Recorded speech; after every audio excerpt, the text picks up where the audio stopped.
बच्चों नेक्स्ट बात कर रहे हैं angular momentum of a rigid body about an axis. क्या अभी तक अपने जो भी बात करी है पार्टिकल की करी। बिल्कुल सर। अब बच्चों अगर हम रिजिड बॉडी की बात करते हैं तो क्या ये जो एक्सिस आपको दिखाई दे रही है इस एक्सिस के अबाउट ये रिजिड बॉडी कुछ ऐसे घूम सकती है? मान लेते हैं ओमेगा से घूम रही है। बिल्कुल ओमेगा से घूम रही है। बच्चों अगर ये ओमेगा से घूम रही है तो यहाँ पर कुछ इस प्रकार से गोल गोल घूम रही होगी। तो बच्चों इस एक्सिस के अबाउट अगर ये गोल घूम रही है तो इसके पास एंगुलर डिस्प्लेसमेंट भी है, यहाँ पर इसके पास एंगुलर वेलोसिटी भी है, तो हो सकता है यहाँ पर इसके पास एंगुलर मोमेंटम भी हो। तो बच्चों अगर इसके पास एंगुलर मोमेंटम है तो उस केस के अंदर अपन कैसे कैलकुलेट करेंगे, अपन उसकी बात कर रहे हैं। सर जैसे कि ये रिजिड बॉडी है तो ये तो बहुत सारे पार्टिकल से मिलकर बनी है। बिल्कुल सर। तो एक पार्टिकल के लिए हम लोग आर क्रॉस पी से सॉल्व कर रहे हैं, तो क्या इसमें इतने सारे पार्टिकल होंगे सबके लिए इंडिविजुअली आर क्रॉस पी करें? सर बिल्कुल, आपने बहुत अच्छी बात पूछी है। अगर यहाँ पर एक पार्ट के लिए सॉल्व करता बच्चों तो मेरे को तो सबको ऐड करूंगा तब जाके मेरे को सारे पार्टिकल्स का मिलेगा। और बच्चों अपने को मालूम है कि जब भी यहाँ पर पार्टिकल्स इनफाइनाइट हो मतलब अनकाउंटेबल हो उस केस के अंदर अपन क्या यूज करते हैं? इंटीग्रेशन। Okay sir. इसका मतलब यहाँ कहीं ना कहीं मुझे इंटीग्रेशन की हेल्प लेनी पड़ेगी। पर बच्चों ऐसा मत सोचेगा कि आपको हर क्वेश्चन में इंटीग्रेशन करना पड़ेगा। यहाँ से अपन कुछ ऐसा रिजल्ट निकालेंगे जिस रिजल्ट को आप डायरेक्टली क्वेश्चन में यूज करोगे तो आपके आंसर बहुत फटाफट आएंगे। तो बच्चों जैसा अपने टॉक में करा, जैसा अपने कोई भी कॉन्टिन्यूस बॉडी के अंदर करा, अपन वही कर रहे हैं। क्या करा था अपन? एक छोटा सा एलिमेंट। बच्चों एक एलिमेंट यहाँ पर अज्यूम कर लिया। बच्चों ये जो एलिमेंट है ये एलिमेंट यहां से इसके एक्सिस ऑफ रोटेशन से आर वेक्टर दूर है। तो सर ये सर्कुलर मोशन कर रहा होगा? बिल्कुल सर, क्योंकि तो सर्कुलर मोशन जो कर रहा होगा उसका पाथ कुछ इस प्रकार से होगा सर। उसका जो रेडियस वेक्टर हो गया वो आर वेक्टर बन गया। बच्चों ये इस छोटे से एलिमेंट का जो मास है वो क्या मान लिया अपन ने? डीएम। बच्चों पूरी बॉडी का जो मास है वो है अपने पास कैपिटल एम। ओके ठीक है बच्चों। अब यहां से डीएम आ गया, आर वेक्टर आ गया। बच्चों मैं कह रहा हूं अगर सर्कुलर मोशन कर रहा है तो इसके पास जो लीनियर स्पीड होगी वो कुछ v होगी जिसकी वैल्यू ओमेगा आर होती है। जिसकी वैल्यू बिल्कुल सर अपन v ओमेगा आर को रिलेट कर सकते हैं। Okay sir. तो अगर मैं यहां पर सबसे पहले एक पार्टिकल के लिए लिखना चाहता हूं एंगुलर मोमेंटम क्या होगा तो सोच के देखो अपन लिख देते हैं एल वेक्टर। अब एक पार्टिकल लिख रहे तो dL vector which is equal to क्या बच्चों यहाँ पर आर क्रॉस पी था, यहां पर पहले मैं लिख रहा हूं आर क्रॉस पी। क्या बच्चों इस पर्टिकुलर छोटे से पार्टिकल का पी कितना है? DMV vector. बिल्कुल सर। तो बच्चों लिख सकता हूं मैं इसको आर क्रॉस डीएमवी वेक्टर। अब बच्चों ये तो बात हो गई इसके वेक्टर फॉर्म की। अगर मैं इसको सिर्फ मैग्नीट्यूड फॉर्म में लिखता हूं तो कैसे लिख सकता हूं? क्या मैं लिख सकता हूं dL is equal to r dmv. और बच्चों ये जो आर है क्या वो v के या मोमेंटम के परपेंडिकुलर है? इसका मतलब क्या मैं इसको r परपेंडिकुलर भी लिख सकता हूं।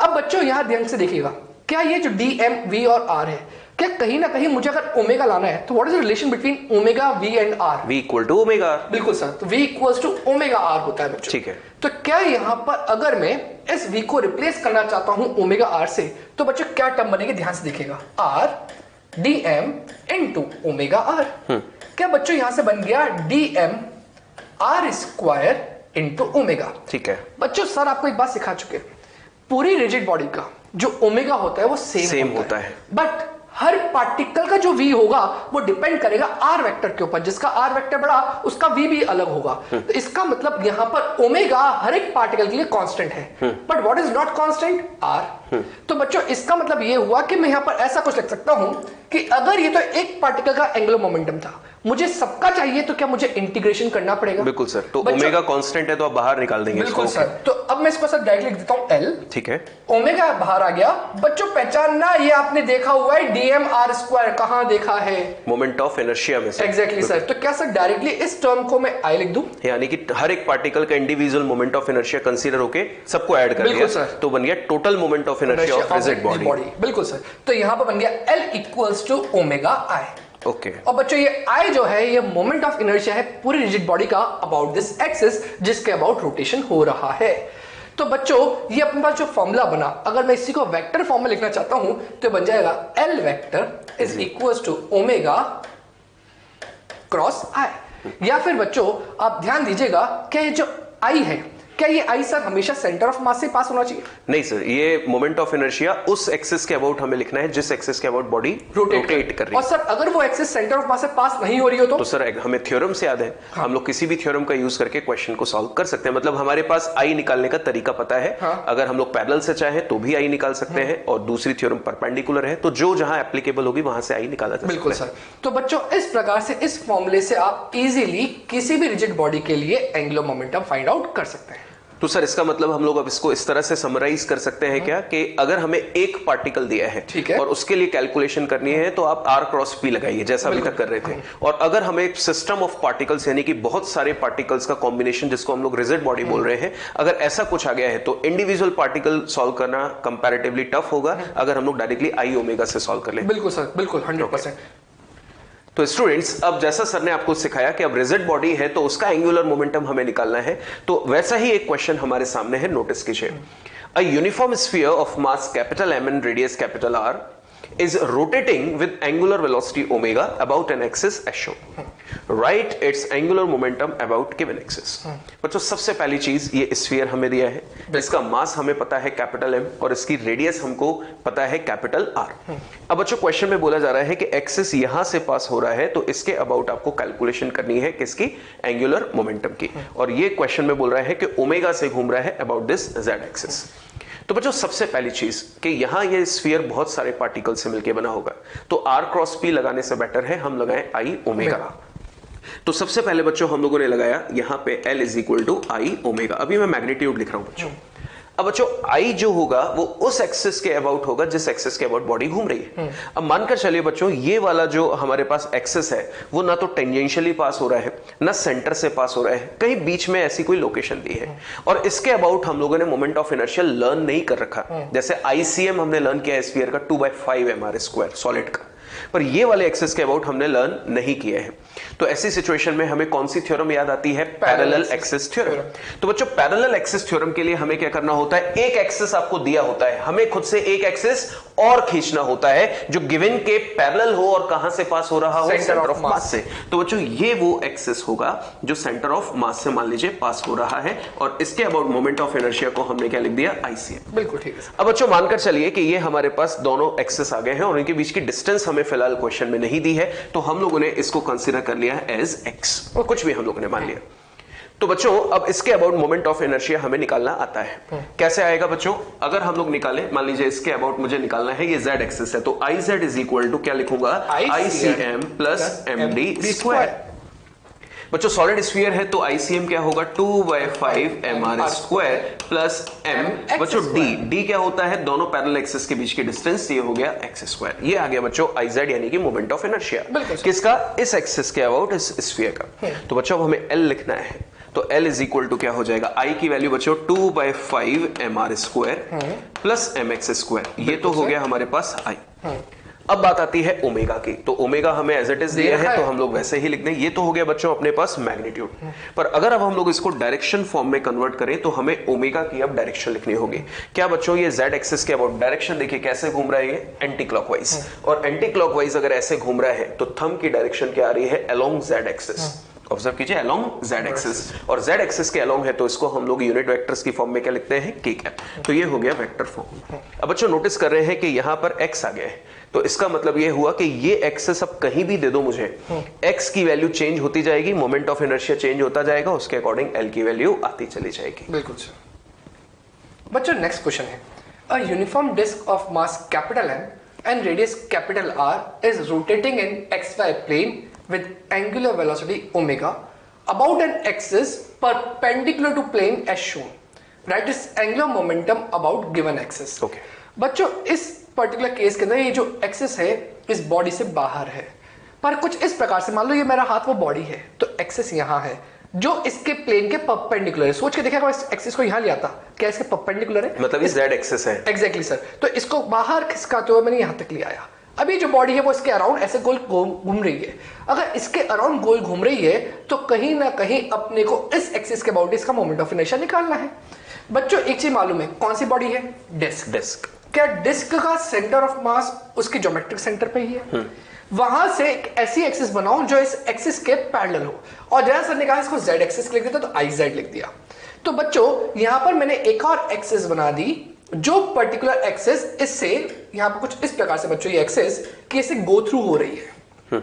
तो ये जो एक्सिस है इसको लिख दिया बच्चों ICM। क्या ये ICM इस IZ के पैरेलल है? और बच्चों इन दोनों के बीच का जो डिस्टेंस होगा, शॉर्टेस्ट डिस्टेंस, वही अपना d होता है। चेक करें, ये r दे रखा है और यहां से लेकर यहां तक ये भी कितना होगा बच्चों, r, ये आपको गिवन है। इसका मास कितना गिवन है बच्चों, कैपिटल M। बच्चों बताओ सोच के कि ICM की वैल्यू क्या होती है for disc passing through centre and perpendicular to plane that is equal to mr²/2। बिल्कुल। अब बच्चों यहां से लेकर यहां तक ये पूरा क्या हो गया d, और d की वैल्यू कितनी हो गई बच्चों 2r। बच्चों अगर मुझे इस एक्सिस के अबाउट इसका एंगुलर मोमेंटम निकालना है, रिजिड बॉडी है, तो magnitude wise L equals to I omega. बच्चों ये I कौन सा I होगा जिसके अबाउट ये गोल घूम रही है, मतलब IZ होगा। तो बच्चों इसको लिख सकता हूं मैं L equals to IZ omega. बच्चों मैं IZ की डायरेक्टली वैल्यू रख रहा हूं, कैसे ICM plus MD square parallel axis. बिल्कुल सर, तो लिख रहा हूं मैं इसको ICM। बच्चों what is the value of ICM? mr²/2 plus MD square. What is the value of D? 2r।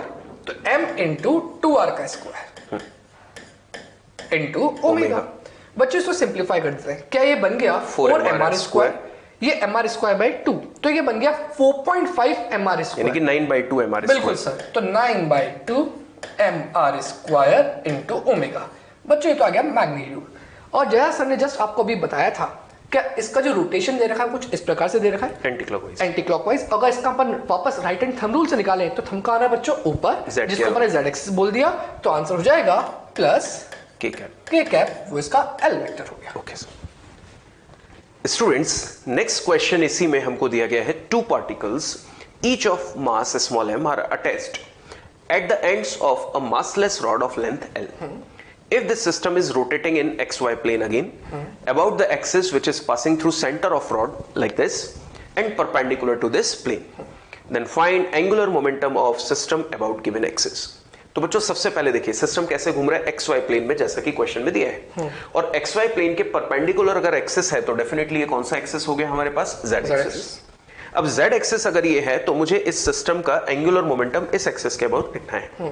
तो बच्चों सबसे पहले अगर ये रॉड के बिल्कुल सेंटर से पास हो रहा है जैसा कि क्वेश्चन में दिया है, तो ये क्या हो जाएगा L/2 और ये भी क्या हो जाएगा L/2। और हर एक पार्टिकल की बात करें तो each of mass small m, तो ये भी स्मॉल m है और ये भी कितना हो गया स्मॉल m।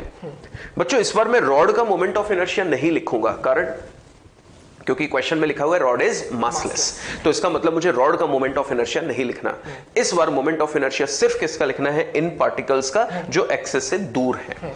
तो हम लोग यहां पर अगेन जब कैलकुलेशन करेंगे तो L इज इक्वल टू क्या लिखेंगे, I omega plus I omega, यानी कि इसका भी और उस पार्टिकल का भी। तो बच्चों I अगर हम लोग देखें तो पार्टिकल का जब moment of inertia about axis लिखते थे एक पार्टिकल का, तो क्या लिखते थे mr स्क्वायर। r क्या होता था, एक्सिस से पार्टिकल तक की परपेंडिकुलर डिस्टेंस जो कि कितनी है L/2। तो बच्चों अगर यहां पर हम लोग कैलकुलेशन करें तो इसको मैं लिख सकता हूं 2 टाइम्स ऑफ I ओमेगा। बच्चों I की वैल्यू अगर देखें तो इसके लिए भी m इंटू L/2 का स्क्वायर, और ये भी कितना होगा m इंटू L/2 का स्क्वायर, तो m इंटू L/2 का स्क्वायर इंटू ओमेगा। तो बच्चों कैलकुलेशन कीजिए 2ml square by 4 into omega. बच्चों सिंप्लीफाई कीजिए इसको तो L इज इक्वल टू ये 2 से 4 2 टाइम कैंसिल, तो ml square by 2 into omega. ये तो आ गया बच्चों हमारे पास एंगुलर मोमेंटम का मैग्नीट्यूड। बिल्कुल sir. Now this system again देखिए जो डायरेक्शन दी है ओमेगा की वो कैसी दी गई है, एंटी क्लॉकवाइज लाइक दिस। तो बच्चों अगर z एक्सिस के अलोंग हम लोग राइट हैंड थंब रूल लगाएं, एंटी क्लॉकवाइज रोटेशन हो रहा है, तो थंब यानी कि एंगुलर मोमेंटम की डायरेक्शन क्या आ रही है, अलोंग द एक्सिस, और एक्सिस कौन है z, और z एक्सिस के लिए यूनिट वेक्टर होता है k कैप। तो लास्ट में अगर इसको वेक्टर फॉर्म में लिख दिया जाए तो ये हो गया k कैप। तो बच्चों क्वेश्चन हमने नोटिस किया बड़े आसान हो जाएंगे, क्योंकि जब पार्टिकल था तो r क्रॉस p कर रहे थे, अब हमारे पास सिस्टम ऑफ पार्टिकल्स है तो डायरेक्टली I ओमेगा लगाइए और क्वेश्चन को सॉल्व कीजिए। बच्चों नेक्स्ट बात करें rotational kinetic energy of rigid body rotating about an axis. बच्चों रोटेशनल काइनेटिक एनर्जी, क्या अभी तक अपने जो भी काइनेटिक एनर्जी पढ़ी थी वो लीनियर मोशन के लिए पढ़ी थी, हाफ mv स्क्वायर। बिल्कुल सर। तो सर अपन इस पर्टिकुलर चीज को भी अपन अगर रिलेट करना चाहें उससे, तो बच्चों एक बार अपन उससे रिलेशन देखते हैं, फिर दूसरे तरीके से आपको सर बता देंगे। तो बच्चों सोच के देखिए, क्या वहां पर अपने सीखा था kinetic energy is equals to half mv square. बच्चों अपन ने यहाँ पर क्या सीखा कि अगर रोटेशन के अंदर अपन इसका एनालॉग लिखें कि इनको किस चीज से रिप्लेस करें ताकि बिल्कुल वो सिमिलर जैसा दिखाई दे, तो यहाँ पर kinetic energy of linear motion था।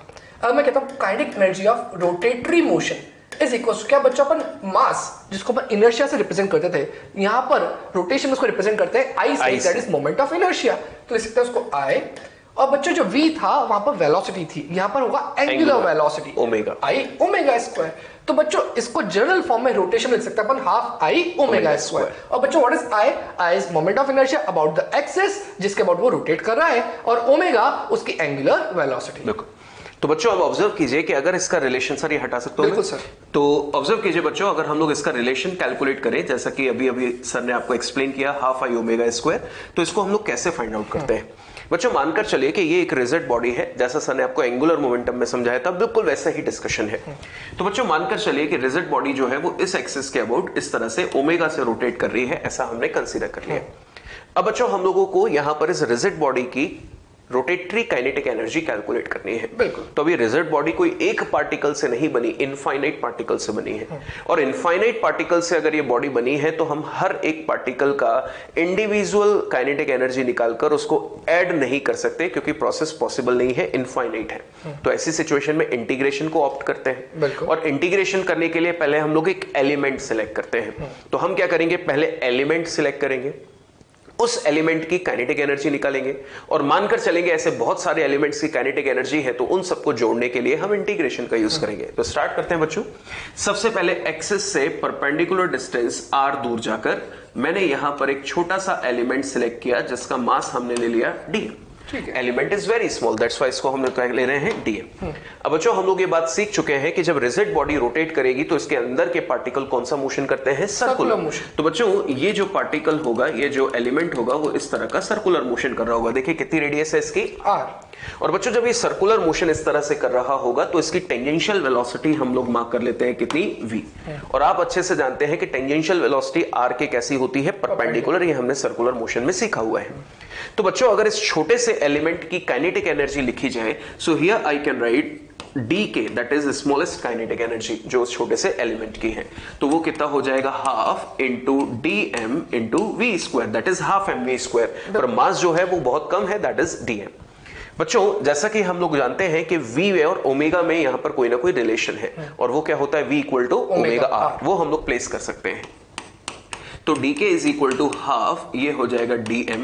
और बच्चों यहां पर v स्क्वायर को हम लोग क्या लिख सकते हैं, ओमेगा r, और ओमेगा r के ऊपर अगर स्क्वायर लगा है तो वो बन जाएगा ओमेगा स्क्वायर r स्क्वायर। तो बच्चों ओमेगा स्क्वायर r स्क्वायर, ये तो हो गया बच्चों हमारे पास एक एलिमेंट की काइनेटिक एनर्जी। अब बच्चों ऐसे कितने, बहुत सारे, और उन सभी को ऐड करने के लिए किसका यूज करेंगे, इंटीग्रेशन का। So if we integrate this term, तो ये हो गया हमारे पास dk is equal to half. बच्चों रिजिड बॉडी जब भी रोटेट करेगी, अंदर के पार्टिकल सर्कुलर मोशन कर रहे होंगे, जिनके एंगुलर वेरिएबल सभी के सेम होंगे, ये बात हम लोग अच्छे से जानते हैं। तो ओमेगा स्क्वायर हर एक के लिए कांस्टेंट हो गया, अंदर बचा है r स्क्वायर dm। बच्चों अगेन अगर हम लोग इसको इंटीग्रेट कर दें तो ये हो जाएगा टोटल काइनेटिक एनर्जी, और इसको मैं नाम दे रहा हूं kinetic energy of rotation, is equal to बच्चों ये हो गया हाफ, ये लिखा है ओमेगा स्क्वायर, बच्चों dm r स्क्वायर। जैसा सर ने प्रीवियसली भी समझाया था, ये इस सबको ऐड कर देंगे, हर एक पार्टिकल के इंडिविजुअल मोमेंट ऑफ इनर्शिया को ऐड कर देंगे with the help of integration process. तो हर एक पार्टिकल का मोमेंट ऑफ इनर्शिया ऐड होकर बन जाएगा बॉडी का total moment of inertia about the axis of rotation, which is denoted by capital I। तो जैसा सर ने आपको थोड़ी देर पहले बताया कि अब हमारे पास काइनेटिक एनर्जी ऑफ रोटेशन जो आएगी वो कितनी आ जाएगी, हाफ आई ओमेगा स्क्वायर। तो वही चीज बच्चों हमने यहां पर प्रूफ की है। बिल्कुल। अब बच्चों उसी चीज के अंदर अपन एंगुलर मोमेंटम और काइनेटिक एनर्जी ऑफ रोटेशन में रिलेशन निकाल रहे हैं, जैसे अपन ने पहले भी kinetic energy of linear motion and linear momentum के बीच में रिलेशन निकाल चुके थे। तो बच्चों ध्यान दीजिएगा, relation between rotation kinetic energy and angular momentum. जैसा सर ने जस्ट अभी आपको प्रूव करा कि kinetic energy of rotation is half I omega square, और कुछ देर पहले अपन ने सीखा था रिजिड बॉडी के लिए एंगुलर मोमेंटम था आई ओमेगा। अब बच्चों यहां पर अगर आप ढंग से देखेंगे इस पर्टिकुलर इक्वेशन में, अगर मैं ऊपर और नीचे आई से मल्टीप्लाई कर दूं, यहां पर जैसे नीचे शो कर रखा है, तो बच्चों मैथमेटिकली कोई फर्क नहीं पड़ना, क्या ये वाला आई और ये वाला आई मिलकर बन जाएगा आई स्क्वायर, और नीचे 2 को आई से मल्टीप्लाई कर दिया तो बच्चों बन गया 1/2i आई स्क्वायर ओमेगा स्क्वायर। क्या बच्चों इसको अपन ऐसा भी लिख सकते हैं ना, 1/2i आई ओमेगा का होल स्क्वायर। बिल्कुल सर। अब बच्चों आई ओमेगा किसके बराबर, एल के। तो अगर मैं इस पूरी जगह एल रिप्लेस कर दूं तो क्या बन जाएगा बच्चों, एल स्क्वायर बाय 2i। वही सोचो अपन ने एनएलएम में सीखा था kinetic energy equals to p square by 2m।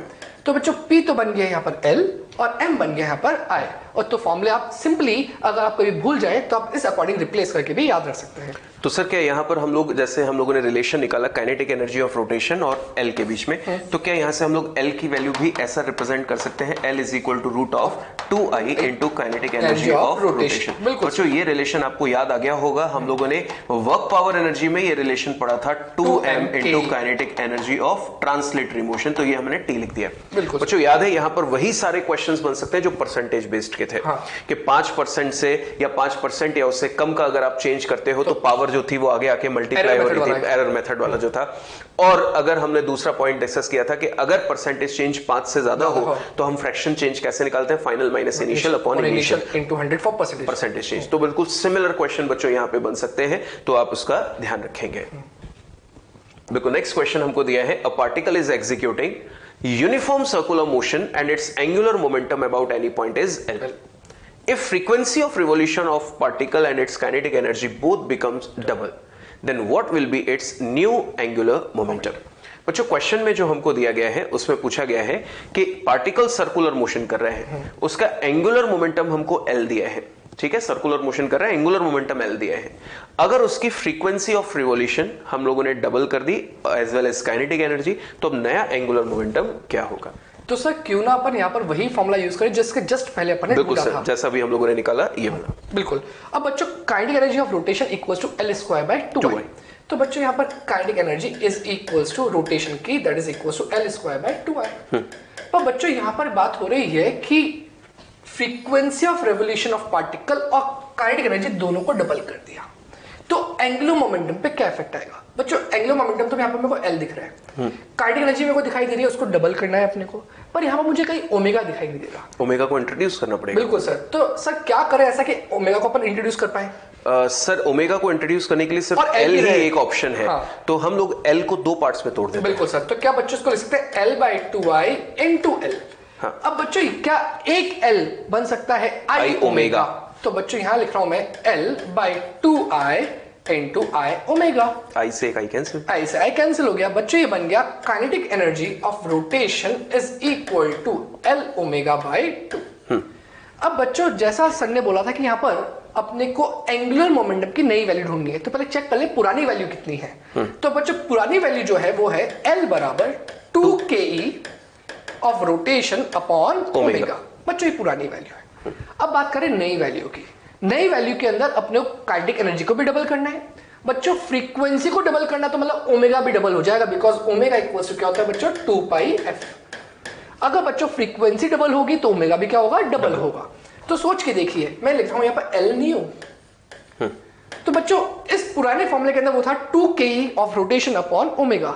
बच्चों नए के अंदर क्या होगा, 2 तो एज इट इज आएगा ये वाला, काइनेटिक एनर्जी डबल। बिल्कुल सर। तो इसको लिख देता हूं 2keR और अपॉन ओमेगा भी डबल 2 ओमेगा। बच्चों वापस ढंग से देखिए, क्या कुछ कैंसिल आउट हो सकता है? ठीक है, 2 से 2 कैंसिल हो इन दोनों को कैंसिल आउट कर दिया, क्या ये वापस जो फॉर्मूला बना ये एज इट इज जो पुराना वाला अपना एंगुलर मोमेंटम था उसके बराबर ही आ रहा है। इसका मतलब ये हुआ कि जो नई एंगुलर मोमेंटम है और पुराना एंगुलर मोमेंटम दोनों कैसे हैं, सेम।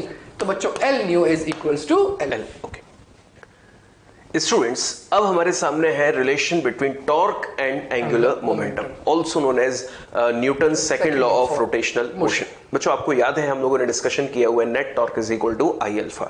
वहां पर सर ने आपको एक पार्टिकल की हेल्प से पूरी बॉडी के लिए ये कैलकुलेशन करके बताई थी। अब उसी चीज को हम लोग अगर Newton second law of rotational motion का नाम देकर सॉल्व करें तो कैसे उसको इंट्रोड्यूस करते हैं, चेक कीजिए। बच्चों सबसे पहले अगर हम लोग बात करें तो हम लोगों ने डिस्कशन किया हुआ है P is equal to mv। Newton का सेकंड लॉ हम लोगों ने पढ़ा था net external force is equal to rate of change of momentum of system, ये हम लोगों ने डिस्कशन किया था। तो मानकर चलिए बच्चों यहां पर कोई एक रोटेटिंग बॉडी है, कोई बॉडी रोटेट कर रही है, उसका खुद का कोई एंगुलर मोमेंटम होगा, दैट इज आई ओमेगा। अब बच्चों जैसे कि यहां पर स्टेटमेंट था, क्या था, rate of change of linear momentum of system is directly proportional to applied net external force on the system. ये था न्यूटन का सेकंड लॉ। अब इसी को रोटेशनल मोशन में अगर हम लोग बोले तो मान लीजिए रिजिड बॉडी के लिए जो रोटेट कर रही है उसके लिए बात कर रहे हैं, तो rate of change of angular momentum of rotating body, rate of change of angular momentum of rotating body is directly proportional to applied net external torque on it। बिल्कुल, net external torque on it. तो बच्चों हम लोगों ने वही चीज लिखी है जैसा कि यहां पर लिखा हुआ है रेट ऑफ चेंज ऑफ, ये क्या लिखा है, एंगुलर मोमेंटम। तो बच्चों एल को हमने क्या लिख दिया, आई ओमेगा, जैसा कि यहां पर एल को हम लोग जानते हैं आई ओमेगा। किसी पर्टिकुलर एक्सिस के अबाउट बॉडी अगर रोटेट कर रही है तो उसका आई कैसा होगा, कांस्टेंट। तो उस आई को बाहर निकाल दिया, ये क्या बन गया, D omega by D T. बच्चों ऑब्जर्व कीजिए, DL by D T is equal to I as it is है, D omega by D T, rate of change of angular velocity with time known as alpha. और sir ने आपको बताया था, अभी मैंने रीड भी किया, this I alpha also known as net torque on the body. तो DL by D T is equal to, हम लोग यहां लिख सकते हैं, torque is equal to rate of change of angular momentum of body and it is equal to I omega, I alpha, जैसा भी हम लोगों ने प्रूव किया। बिल्कुल। तो बच्चों it is also known as Newton's second law for rotational motion, जिसके अकॉर्डिंग शॉर्ट में अगर हम बात करें, the rate of change of angular momentum is equal to the net torque acting on the rotating body. बिल्कुल। अब बच्चों इसी के ऊपर एक क्वेश्चन देखते हैं, ध्यान दीजिएगा। A fan has been acted on by a torque which changes its angular momentum from L0 to 8L0 in 2 second. Find out magnitude of torque. क्या बच्चों अभी जस्ट अपन ने देखा कि यहां पर जो टॉर्क था वो था dl बाय dt, पर बच्चों ये तो सिर्फ बहुत शॉर्ट इंटरवल ऑफ टाइम के लिए था। और यही बात अपन ने जब बात करी थी एनएलएम में, तो F vector is equal to dp by dt करी थी। पर बच्चों अगर अपना टाइम इंटरवल बड़ा होता था तो अपन लिख सकते हैं F average is equal to delta p by delta t. बिल्कुल। तो बच्चों अगर मैं ऐसी की ऐसी बात यहां पर भी करता हूं तो मेरा एवरेज टॉर्क कितना आएगा, एवरेज टॉर्क होगा delta L by delta T. बच्चों अभी से मैग्नीट्यूड वाइज मैंने लिख दिया। तो डेल्टा एल का मतलब क्या समझते हो, L final minus L initial. तो बच्चों क्या इसको लिख सकता हूं मैं, average torque is equals to L final minus L initial upon t, upon t, delta t या टी। बिल्कुल। अब बच्चों एल फाइनल कितना है, 8L0, L initial L0 T 2 second. तो बच्चों वैल्यू बस प्लेस कर रहे हैं, 8L0 माइनस L0 अपॉन 2। क्या है बच्चों, 7L0 आ गया। तो यहां बच जाएगा 7/2 L0 is the average torque on it, और उसकी यूनिट थी अपने पास न्यूटन मीटर।